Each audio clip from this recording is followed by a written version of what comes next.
other people or even yourself, you'll say, how can I be depressed? But even those of you in the field, you are not immune from it. Di kayo safe from it. You can Yeah. go through it.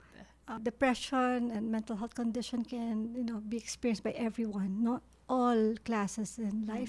Everyone, even in different ages. So, walang pinipili to. And I think that what helped me also that during that time was since I recognize and I am aware that mental health support and services would be available, Yeah.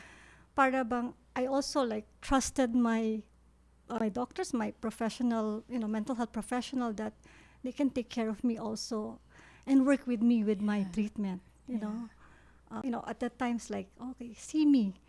Talagang iyak lang ako kay doktora at that time, iyak lang ako. Tapos at that time, I was stuck. So, step by step, she guided me. It's months to about a year for me to recover. And sinasabi nilang get back on track. I had to be patient also. I had to accept that.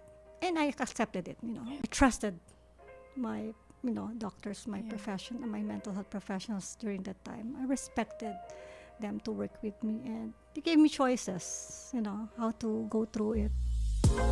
Other people or even yourself, you'll say, how can I be depressed? I'm so blessed. Parang I have a job, I have a family, I have a home, or whatever way, shape, or form na you are in a good or okay place in life and you can't possibly be depressed kasi there is so much to be thankful for. Diba? Yeah. Parang a lot of people will say, oh, okay lang yan. Tapos i-compare ka pa sa iba. Yung iba nga have it worse. Yeah.